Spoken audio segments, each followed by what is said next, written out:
Assalamualaikum warahmatullahi wabarakatuh. Nama saya Syed Arinda dari kelas 10 IPA 4 nomor urut 5 akan menyampaikan presentasi mengenai laporan penelitian sosiologi yang berjudul Meningkatnya Sikap Malas di Era Pandemi COVID-19 di SMA Negeri 8 Malang. Studi kasus siswa kelas 10 MIPA dan kelas 10 IPS. Bab 1. Pendahuluan. Latar belakang. Di era pandemi COVID-19 ini, proses pembelajaran menjadi terganggu dan menjadi sulit karena tidak diizinkannya oleh pemerintah untuk mengadakan pembelajaran secara tatap muka seperti yang biasanya dilakukan saat pandemi ini belum masuk ke Indonesia. Dikarenakan ingin segera memutus rantai penyebaran COVID-19 dan juga melindungi anak-anak dan pelajar agar tidak terjangkit virus berbahaya ini, di samping itu, dengan menggunakan metode daring dalam jaringan, belajar memiliki kendala tersendiri seperti yaitu siswa menjadi tidak fokus terhadap materi yang dijelaskan oleh guru, merasa bosan, ditambah lagi dengan deadline tugas yang menumpuk, menimbulkan siswa merasa jenuh dan bingung harus mengerjakan yang mana terlebih dahulu.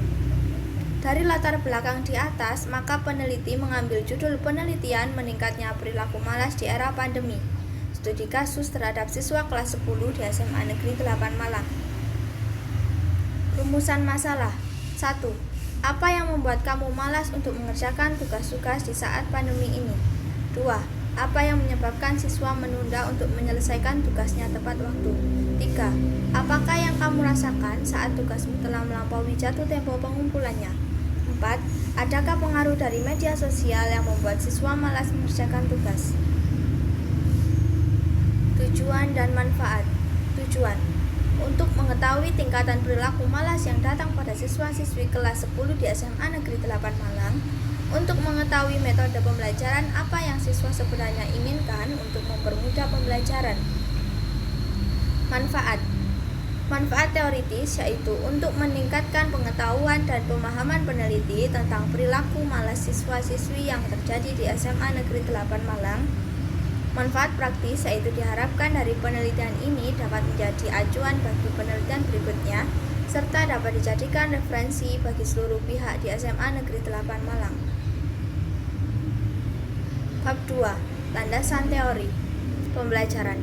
Salah satu pengertian pembelajaran dikemukakan oleh Gatke tahun 1977, yaitu pembelajaran adalah seperangkat peristiwa-peristiwa eksternal yang dirancang untuk mendukung beberapa proses belajar yang bersifat internal. Lebih lanjut, Gatke pada tahun 1985 mengemukakan teorinya lebih lengkap dengan mengatakan bahwa pembelajaran dimaksud untuk menghasilkan belajar situasi eksternal harus dirancang sedemikian rupa untuk mengaktifkan, mendukung, dan mempertahankan proses internal yang terdapat dalam setiap peristiwa belajar. Menurut Saiful Sagala, pembelajaran adalah membelajarkan siswa menggunakan asas pendidikan maupun teori belajar yang merupakan penentu utama keberhasilan pendidikan. Pendidikan merupakan proses komunikasi dua arah. Mengajar dilakukan pihak guru sebagai pendidik, sedangkan belajar oleh peserta didik. Kesulitan siswa yang membuat sikap malas menjadi-jadi. Menurut Sasmita, mengatakan bahwa kesulitan belajar dapat diartikan sebagai berikut, yaitu suatu kondisi dalam proses belajar yang ditandai oleh adanya hambatan-hambatan tertentu untuk memperoleh hasil belajar.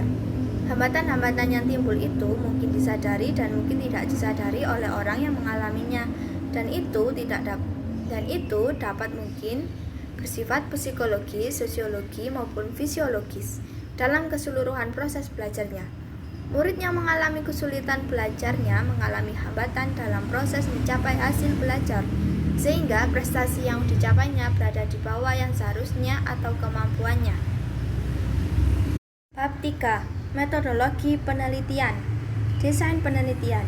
Penelitian ini menggunakan pendekatan kuantitatif yang bersifat pengaruh berganda, yaitu untuk mengetahui adanya pengaruh dari dua variabel independen terhadap satu variabel independen.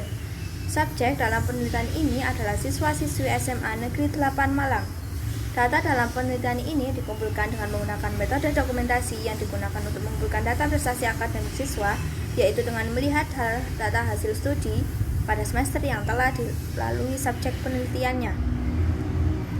Pada penelitian ini, pengumpulan data juga dilakukan dengan menggunakan kuesioner, di mana yang digunakan dalam penelitian ini adalah kuesioner minat belajar dari keikutsertaan bimbingan belajar, kuesioner terhadap berisi identitas subjek yang terdiri dari nama, kelas, jenis kelamin, usia subjek, dan tanggal pengisian kuesioner tersebut. Selain itu, kuesioner tersebut juga berisi skala minat belajar yang berbentuk skala Likert. Skala minat belajar ini disusun berdasarkan aspek-aspek motivasi belajar dari Franden, yaitu adanya sifat ingin tahu dan ingin menyelidiki dunia yang lebih luas, adanya sifat yang kreatif yang ada pada manusia dan ingin untuk selalu maju, adanya keinginan untuk mendapatkan simpati dari orang tua, guru, dan teman-teman, adanya keinginan untuk memperbaiki kegagalan yang lalu dengan usaha yang baru, baik dengan kooperasi maupun dengan kompetisi, adanya keinginan untuk mendapatkan rasa aman bila menguasai pelajaran, dan adanya ganjaran atau hukuman sebagai akhir daripada belajar. Lokasi penelitian. Penelitian ini akan dilakukan di SMA Negeri 8 Malang, Jalan Veteran nomor 37, Kota Malang. Waktu penelitian, peneliti ini akan dilakukan kurang lebih selama 1 bulan, yaitu bulan Maret 2021. Desain penelitian ini dengan pendekatan kuantitatif memberikan keuntungan pada kecepatan pengumpulan data. Hal ini dimanfaatkan peneliti agar dapat fokus melaksanakannya dalam waktu yang seefisien mungkin.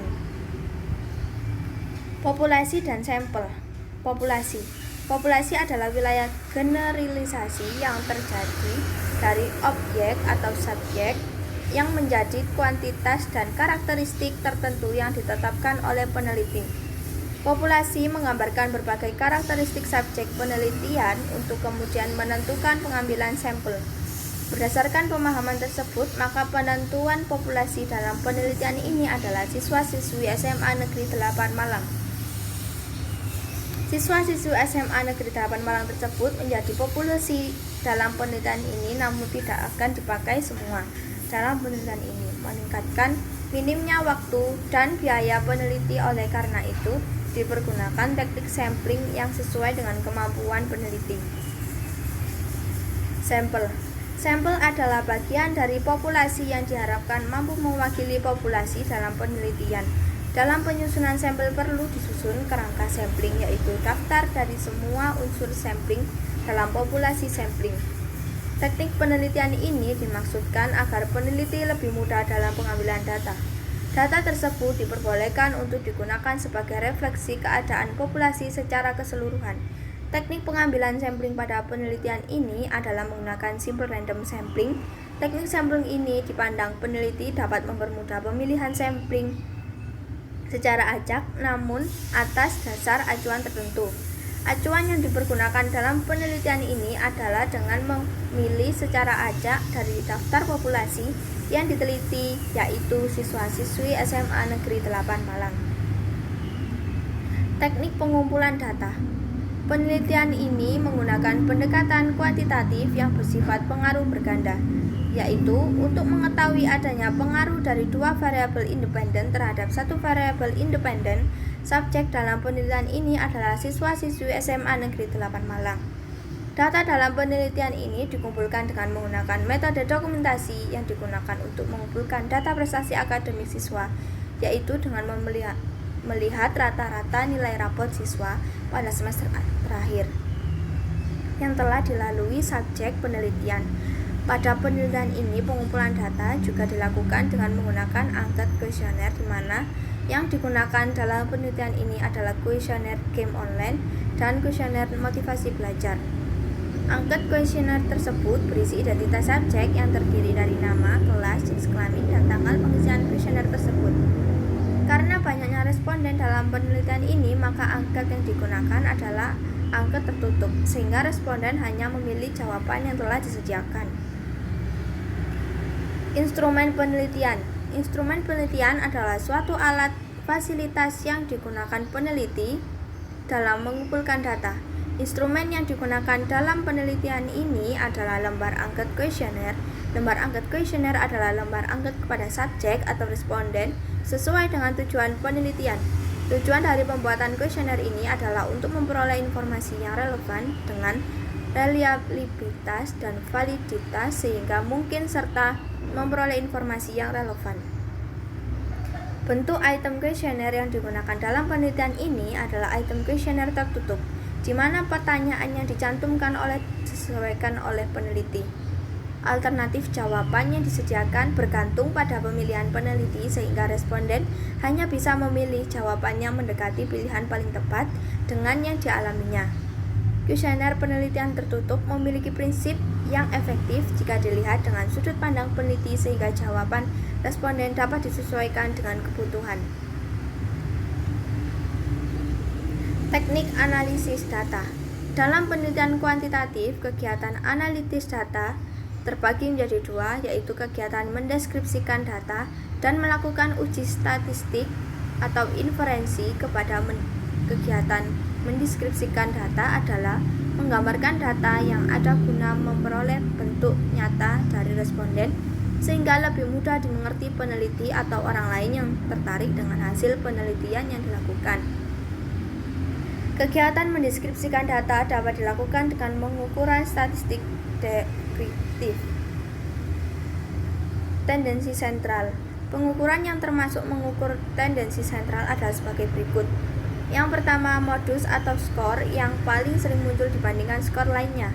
Yang kedua, median atau merupakan titik atau skor yang posisinya membagi 50% di bawah. Yang ketiga, mean adalah rata-rata skor dari data yang ada. Hasil penelitian. Meningkatnya sikap malas di era pandemi. Sikap malas juga mendatangi banyak siswa. Hal ini juga dapat terjadi karena beberapa hal diantaranya saat guru menyampaikan materi bersamaan dengan ibu yang meminta bantuan membereskan rumah, atau deadline yang mepet dan banyak tugas juga yang dilakukan beberapa siswa yang menjadikan mereka bingung yang mana untuk diselesaikan terlebih dahulu. Dalam pembelajaran daring tentunya terjadi kesulitan sendiri bagi siswa yang masih sekolah, terutama kesulitan internet ataupun jaringan, kesulitan mengakses materi bahan pembelajaran, dan kesulitan dalam pemahaman materi yang disampaikan oleh guru. Semangat siswa saat pembelajaran daring. Semangat adalah suatu karakter yang harus dimiliki semua orang untuk mencapai tujuan utamanya. Semangat sangat dibutuhkan semua orang karena tanpa adanya semangat kita tidak akan tergerak untuk berjuang demi hasil yang diidam-idamkan. Dari hasil penelitian yang saya lakukan menunjukkan bahwa tingkat semangat belajar antara siswa itu berbeda-beda dari segi apapun. Kemalasan meningkatnya itu juga bisa disebabkan adanya pandemi ini dengan berbagai banyak kesulitan maupun rintangan yang terjadi menyebabkan semangat siswa menurun drastis. Bab 5. Kesimpulan. Dari penelitian yang telah saya lakukan, dapat saya simpulkan bahwa meningkatnya sikap malas siswa di era pandemi ini termasuk jenjang tinggi. Hal ini disebabkan banyaknya faktor yang menyebabkan siswa menjadi malas, yaitu sulit konsentrasi terlalu lama, punya masalah pribadi, kesulitan jaringan, sulit memahami materi yang disampaikan, punya cara belajar yang unik, atau bahkan tidak menyukai mata pelajaran tersebut. Tidak adanya dukungan dari orang tua. Maka dari itu, adapun hubungan kesulitan yang dialami siswa dengan meningkatnya sikap malas pada siswa. Karena tingkat kesulitan siswa mempengaruhi semangat siswa dalam pelaksanaan pembelajaran daring. Jadi, jika siswa memiliki kesulitan dalam pembelajaran, maka mereka juga memiliki rasa semangat yang turun dan jadilah mereka malas akan mengerjakan tugas dan aktivitas lainnya. Dari lampiran ini bisa kita amati bahwa hasil dari Google Form yang dibagikan kepada siswa kelas 10 di SMA Negeri 8 Malang. Yang pertama, Aulia Salsabila dari kelas 10 MIPA 3, nomor absen 7. Yang kedua, dari Jovinka adalah Fatiha dari kelas KBC. Yang ketiga, dari Aksa dan Mira dari kelas 10 MIPA 2. Yang keempat, dari Lutfia Alaya Husni dari kelas 10 MIPA 4. Yang kelima, dari Farid Indra Prasetya dari kelas 10 MIPA 4. Yang keenam, dari Cindy Ayu Wandira dari kelas 10 IPS 3. Yang ketujuh, dari Elsa Sabrina dari kelas 10 MIPA 4.